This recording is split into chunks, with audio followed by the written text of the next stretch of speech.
Hi Booktube, this is Kelly. Thank you so much for watching my channel, Books I'm Not Reading. There's some more new faces. I'm so glad you're here. This is a Friday Reads video. Yay for Friday, right? TGIF.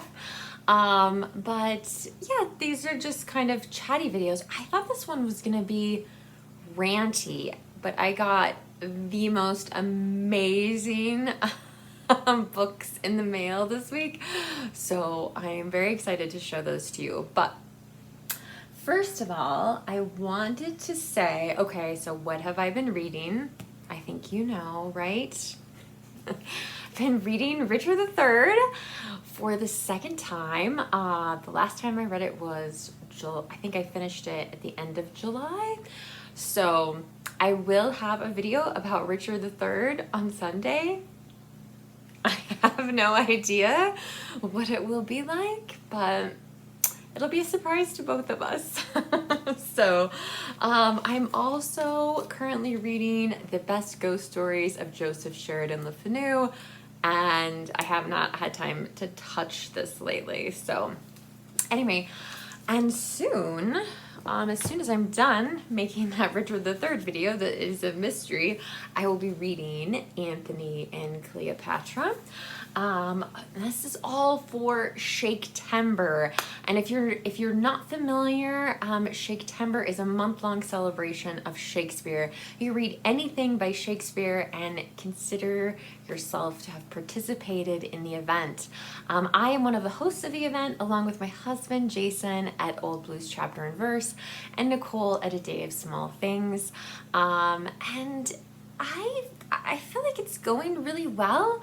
I love the Shakespeare Journey Tag that we created. It's kind of just like a good combination of like literature, but also those sort of nosy questions like we want to ask. I found out so many of you have seen such incredible productions of Shakespeare live. It's just been really, really cool to hear about. But I have to say, ladies, like, where are you? I don't feel by any means that men are somehow trying to like push women away from Shaketember. I can think of 3 women who have done the Shakespeare Journey Tag aside from Nicole and myself. That's Gina from Gina Stan Your Books, Roz at Scallydandling About the Books, and Emily at Emily Good Reads. I just searched on my computer, so I apologize. Like, maybe I've missed one. Maybe somebody's calling it something else. I'm not sure. I don't know. But a lot of men, I've created a playlist of the Shakespeare Journey Tag, so by all means, feel free to look there. Look for your favorite booktubers and their versions of it, if you've missed it somehow. But yeah, there's just some really fantastic videos, but I'm just surprised that the women of Booktube are just gonna hand the bard over to the men of Booktube. Like, what? So anyway, just gonna encourage that again. I will link my version of the tag down below. I just would really, just want to see like women talking about Shakespeare. Come on, ladies. Those of you who are new to my channel, I have read all the books aside from Demon Copperhead, it's just right over here, by Barbara Kingsolver, that have won the Pulitzer Prize for fiction. It was previously called the Pulitzer Prize for the novel. So essentially the decision is this. The board that administers the Pulitzer Prize announced that it will expand its eligibility requirements to consider authors, playwrights, and composers who are not U.S. citizens. They said that they will now consider permanent residents of the U.S. and those who have, quote, those who have made the U.S., quote, their longtime primary home. Now, that's a really slippery slope, I think. I think what they're trying to do though is like immigrants, refugees, you know, people pay taxes and are not officially U.S. citizens. Because the thing that I really like about the Pulitzer is that it says something about America at a certain point in time. I think that's really the value of the award, at least for me. Every time I read or reread a Pulitzer, I'm always like, why now? Why this moment? And of course, sometimes there's no answers. There definitely have been Pulitzer Prize winners in the past that have been written by American citizens, but really don't have much to do with America. And it's always a little surprising to me. One of them that I probably should reread. I really enjoyed it. Adam Jonson won the Pulitzer Prize for fiction in 2013 for The Orphan Master's Son, which I consider to be more of a novel about North Korea. But I mean, that's just, there is definitely an American element in there. And certainly like a Western capitalist kind of element to that book. As I remember, it's been a long time since I've read it, but yeah, so it's a fantastic novel, but it's just a little unusual when you read a Pulitzer and it's not about kind of Americana or the American experience or that sort of thing. I would hate to see the Pulitzer Prize eventually become a prize that's open to anyone in the world. And maybe that's wrong of me, and you can tell me about that in the comment section. So we'll see what happens with that. All right. The mail. Oh my God, you guys. Okay. A while ago, I showed you this beautiful edition of Thrush Green by Miss Reed that one of you wonderful people sent me. And then I got an unexpected package from a different person that was the second one, which is Winter in Thrush Green in the same edition. And I was so excited. I was thrilled. And then I got a message from them, and they were saying something about like the second package had gone astray or like something. I don't know what happened. But this week I got the third one. News from Thrush Green. Oh, look at how beautiful. These editions are just, I'm just really in love with them. They're just gorgeous. So I now have the first 3 books in the Thrush Green series, which to this day I still have never seen a Thrush Green book in a new or a used bookstore. And maybe that's where I live, but anyway, so these are just so special. I'm so excited, and I just thank you so much to the person who well, to the people who sent me those books. So, okay. Second, I'm just saving the pièce de resistance for last, but next I used some of my Ko-fi money that you guys have given me. Thank you so much.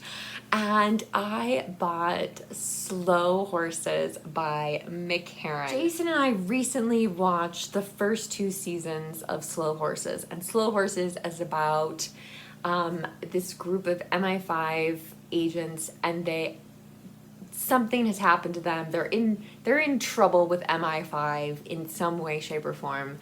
And so they get sent to this place called Slough House, excuse me. And they're called the Slow Horses. But because they're not under like a really super watchful eye, they get involved in all kinds of things.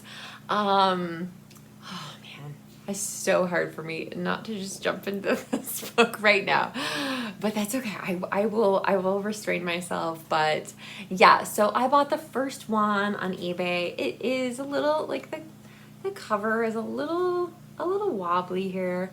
I don't care. I wish you didn't have to have the Apple TV a reminder on the cover. It's okay. It's okay.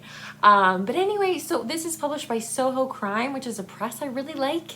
And I don't care. Like, I don't care that I watched the show. Like, I loved the characters in the show so much. So I just want to see, like, did they cast the right people? I mean, Gary Oldman is in it, and he is off the charts. He's just fantastic.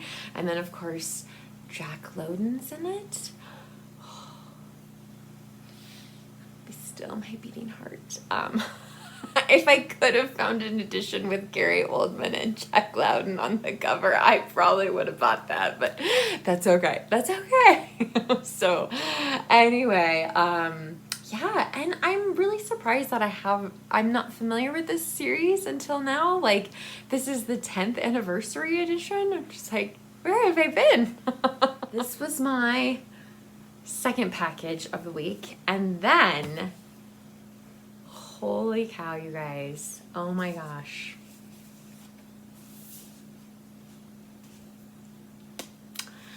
So, a while ago, Katie from Books and Things said that she still had some author copies left of her new book, The Secrets of Hartwood Hall. And I had it on my wish list, and, you know, part of it was I just had so many other books that I wanted to get to, and so I was kind of putting it off a little bit. But anyway, so she announced that she was doing this giveaway, and she had 4 copies to give in the UK and 4 copies to give in the US. And we had to get, like, if you were in the US, you had to get the US cover, and if you're in the UK, you had to get the UK cover. But anyway, so, and Katie's like, she's so, you know, she's like, oh, like, you don't need to give me your address, you know, just wait and let, you know, I'll tell you if you've won, and then you can send me your mailing address. So I emailed Katie, and I was like, here is my mailing address. And Katie has another book coming out, for sure in the UK. I hope it will come out in the US. And yeah, I will definitely, if I have to buy it from the UK, then I will do that. But anyway, so I'm not sure when that's coming out, if that's coming out next year or maybe early 2025. But anyway, so, and she was so sweet. She was like, Kelly, what would you like me to write on the inside of your book? And I was like, I was so happy. It was literally one of those emails you get and you're just like shrieking. You're just like, you're just so excited. I'm like, Katie, you can just write whatever you want. And I know I'm fangirling a little bit, but she is one of the first booktubers that I started following when I joined Booktube 5 years ago, and I am just so happy for her that she has been so successful in getting this book published and soon another one. So I just think that's really, really fantastic. And like I said, the second one I will be buying. I will pre-order it. I just need to know if it's going to be published in the US or not. But anyway, so thank you so much, Katie. I'm thrilled, and I look forward to reading this. It was just the most delightful week of getting mail. I kind of am fangirling about all of these books in some ways. You know, Slow Horses, like I said, I loved the show. Tell me if you are as obsessed with it as I am. Miss Read, I still haven't read the first Thrush Green book, but I'm so excited to. And yeah, it's just so thoughtful of someone to try to like keep getting me the same copies, the same edition. Do you know what I mean? Like, it's really, really considerate. And then one of the first booktubers that I ever watched on Booktube yeah, who loves a lot of the same books that I do. I was just over the moon. And I actually learned that I had won the book a while ago, but I didn't want to tell you guys until I finally had it in hand. So that is my super exciting booktube mail haul or book mail haul for the week.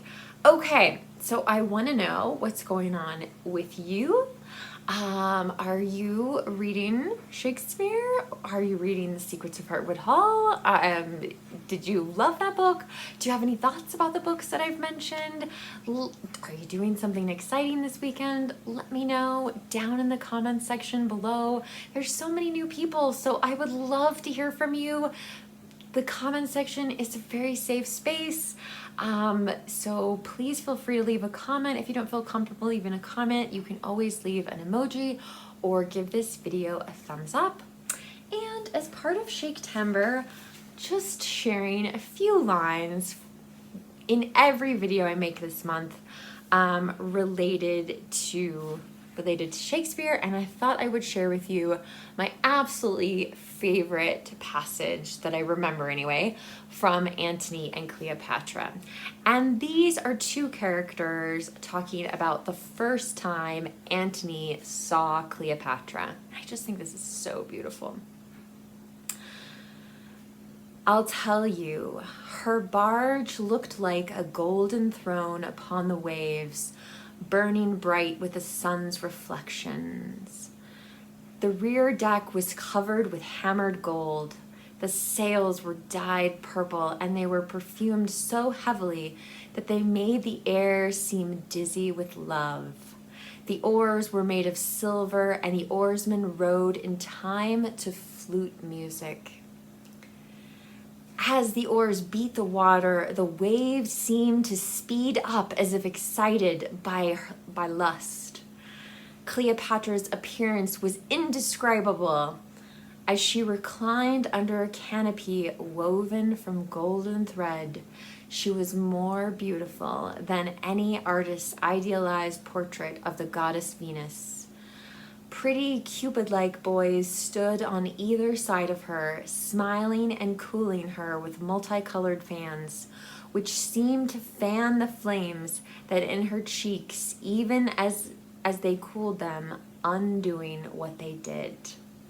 And the characters listening to this after that says, "How excellent for Antony!" All right, Booktube, remember to be kind to yourself, be kind to others. I look forward to hearing from you in the comments section, and I hope you have a great weekend. I'll talk to you soon. Bye.